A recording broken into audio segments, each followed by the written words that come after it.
O pensamento criou os problemas que nos cercam. E os nossos cérebros são treinados, educados, condicionados para a solução dos problemas. O pensamento criou os problemas, como a divisão entre as nacionalidades. O pensamento criou a divisão e o conflito entre as várias estruturas econômicas. O pensamento criou as várias religiões e as divisões entre elas. E, portanto, há conflito. O cérebro é treinado para tentar solucionar esses conflitos que o pensamento criou. É essencial que entendamos profundamente a natureza do nosso pensar, a natureza das reações que surgem do nosso pensar. O pensamento domina as nossas vidas, não importa o que façamos. Seja qual for a ação que se realize, o pensamento está por trás dessa ação. Em toda atividade, seja ela sensual, intelectual ou biológica, o pensamento opera o tempo todo. Biologicamente, durante séculos, o cérebro foi programado, condicionado. O corpo age do seu próprio modo, a ação de respirar, o batimento do coração e assim por diante. E assim, se você é católico, hindu ou budista, você repete esse condicionamento reiteradamente. O pensamento é um movimento no tempo e no espaço. O pensamento é memória, lembrança das coisas passadas. O pensamento é a atividade do conhecimento. Conhecimento que foi acumulado durante milhões de anos e armazenado como memória no cérebro.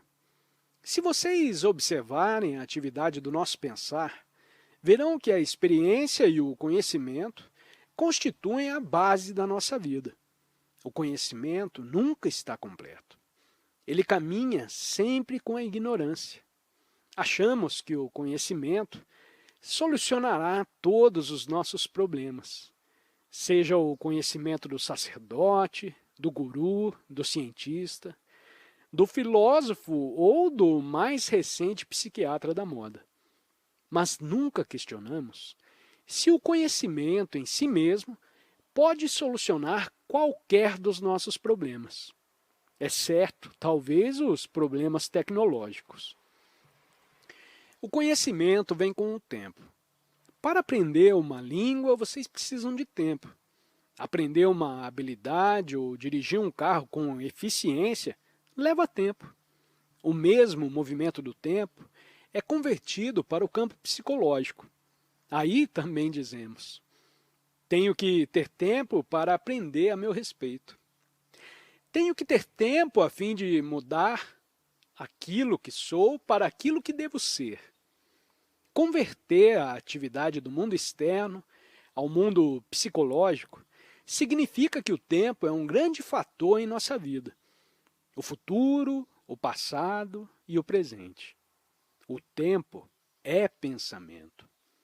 O tempo é necessário para a aquisição do conhecimento pela experiência, tanto no mundo externo quanto interiormente.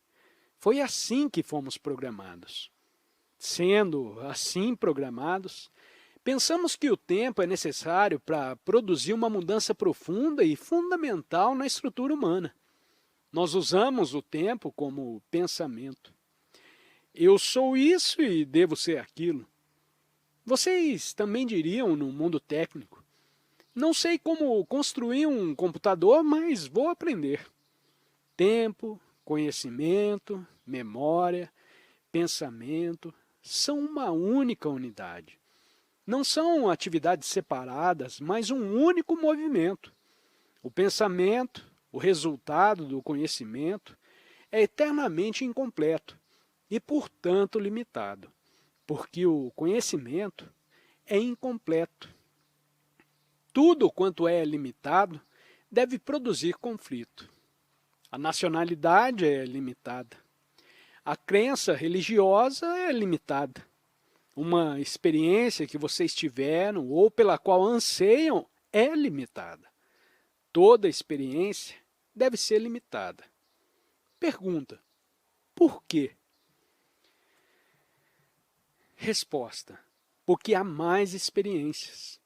Eu posso ter uma experiência sexual, ou a experiência da posse da riqueza, a experiência de renunciar a tudo e entrar num mosteiro.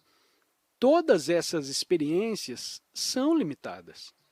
O pensamento, sendo limitado, cria problemas, divisões nacionais, econômicas e religiosas. Depois, o pensamento diz: devo resolver tudo isso. Desse modo, o pensamento está sempre funcionando na resolução dos problemas. E o computador, um mecanismo que foi programado, pode sobrepujar a todos nós porque não tem problemas. Ele evolui, aprende e muda. A nossa consciência foi programada como consciência individual. Estamos questionando se essa consciência, que aceitamos como individual, é na realidade individual. Não digam: o que acontecerá se eu não for um indivíduo? Algo completamente diferente pode acontecer. Vocês podem ter um treinamento individual para uma ocupação particular, uma profissão particular.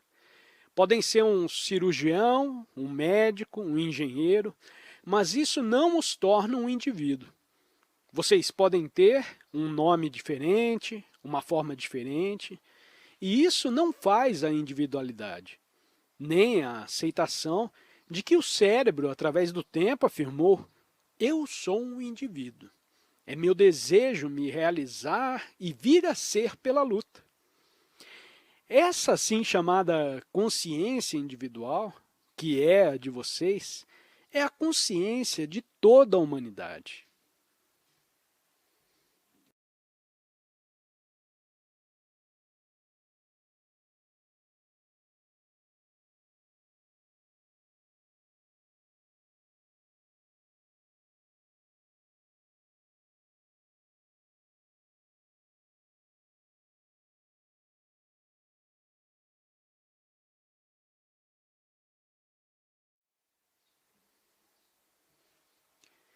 Se as consciências que vocês aceitaram como separadas não são separadas, então qual será a natureza da nossa consciência? Parte delas são as respostas sensórias. Essas respostas sensórias são naturalmente, necessariamente programadas para defendê-los durante a fome, para procurar por alimento, para respirar inconscientemente. Biologicamente, vocês são programados. Então, o conteúdo das consciências inclui as muitas lesões e ferimentos que vocês receberam na infância, as muitas formas de culpa. Ela inclui as várias ideias, certezas imaginárias, as muitas experiências, tanto sensórias quanto psicológicas. Há sempre a base, a raiz do medo em suas várias formas. Com o medo, naturalmente, surge o ódio. Onde há medo, deve haver violência, agressão, a extraordinária ânsia de ser bem-sucedido, tanto no mundo físico quanto no mundo psicológico. No conteúdo da consciência, há a constante perseguição do prazer. O prazer da posse, da dominação, o prazer do dinheiro que dá o poder, o prazer de um filósofo com seu imenso conhecimento, o prazer do guru com o seu circo. O prazer, ademais, tem inúmeras formas. Também há a dor, a ansiedade, o profundo sentido de enfrentar a solidão e a dor, não apenas a assim chamada dor pessoal, mas também a enorme dor produzida pelas guerras, pela negligência, por essa interminável conquista de um grupo de pessoas por outro grupo. Nessa consciência, há os conteúdos racial e de grupo, e, finalmente, há a morte. Esta é a nossa consciência.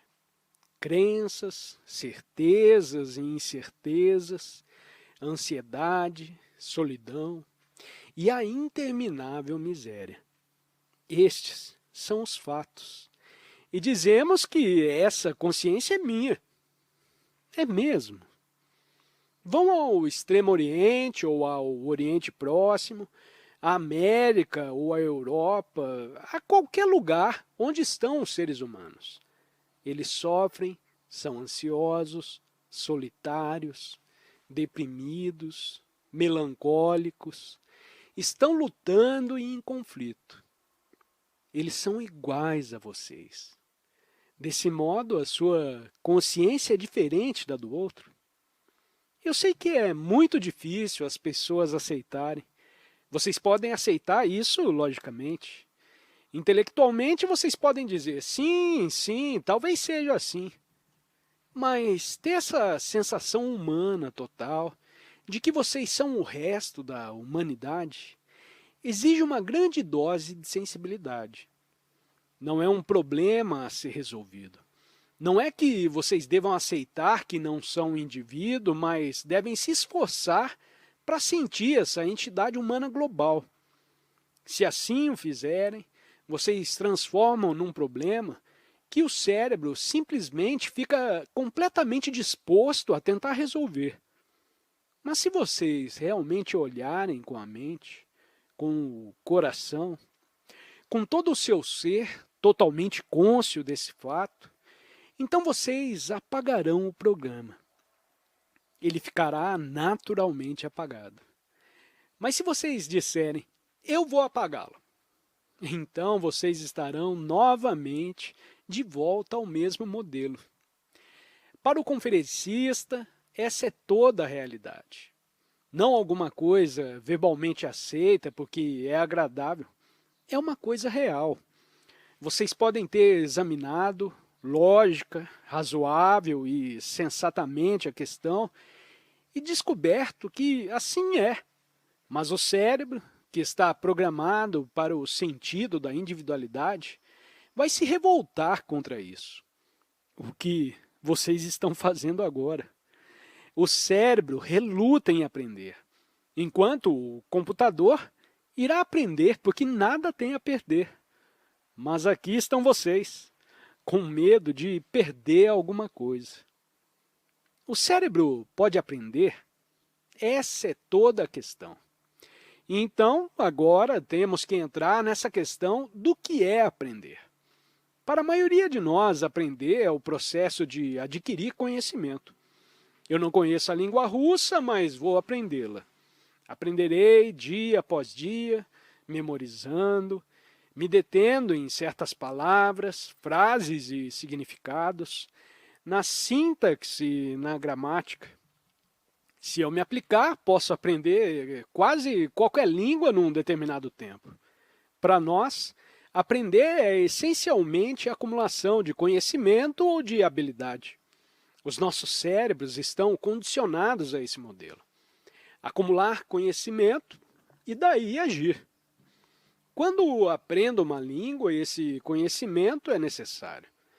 Mas se estou aprendendo psicologicamente o conteúdo da minha mente, da minha consciência, esse conhecimento implica em examinar cada uma das suas camadas e em acumular conhecimento a seu respeito.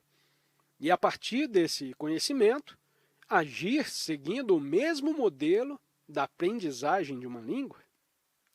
Se o cérebro repete esse modelo quando estou aprendendo a respeito do conteúdo da minha consciência, isso quer dizer que eu preciso de tempo para acumular conhecimento com relação a mim mesmo, quanto à minha consciência. Depois eu determino quais são os problemas e o cérebro está pronto para resolvê-los. Ele foi treinado para solucionar problemas. É a repetição desse interminável modelo, e isso é o que eu chamo de aprender. Há alguma aprendizagem que não é essa? Há uma ação diferente de aprender que não seja acúmulo de conhecimento? Vocês entendem a diferença?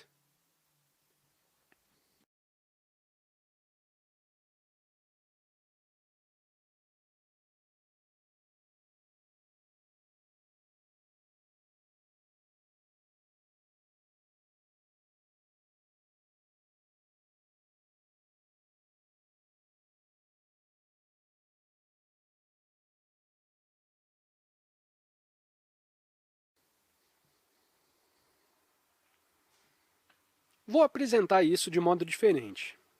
Pela experiência, nós adquirimos conhecimento. Pelo conhecimento, memória. A resposta da memória é o pensamento. Então, do pensamento vem a ação. Com essa ação, vocês aprendem mais e assim o ciclo se repete. Esse é o padrão da nossa vida. Essa forma de aprendizagem nunca solucionará os nossos problemas, porque é repetição. Nós adquirimos mais conhecimento, o que pode levar a uma melhor ação. Mas essa ação está limitada e nós continuamos a repetir isso. A atividade proveniente desse conhecimento não solucionará os nossos problemas humanos. Nós não os solucionamos. É tão óbvio. Depois de milhões de anos, nós não solucionamos os nossos problemas. Estamos nos arruinando mutuamente, estamos competindo uns com os outros. Nós os odiamos e queremos ser bem-sucedidos. Todo modelo é repetido desde o tempo em que um homem surgiu e ainda estamos nisso. Façam o que quiserem de acordo com esse modelo e nenhum problema humano será solucionado, seja ele político, religioso ou econômico, porque é o pensamento que está operando. Agora, existe outra forma de aprender? Aprender não no contexto do conhecimento, mas de forma diferente. Uma ação-percepção não acumulativa. Descobrir que temos que indagar se é possível observar o conteúdo da nossa consciência e observar o mundo sem um único preconceito. Será isso possível? Não digam que não é possível, apenas façam a pergunta.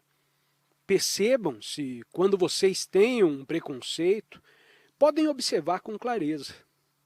Não podem, obviamente.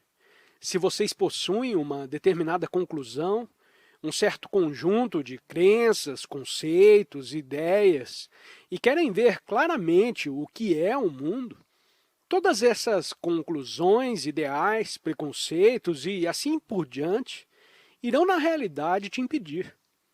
Não é uma questão de como se livrar dos seus preconceitos, mas de ver claramente, inteligentemente, que qualquer forma de preconceito, conquanto seja nobre ou ignóbil, irá na realidade impedir a percepção.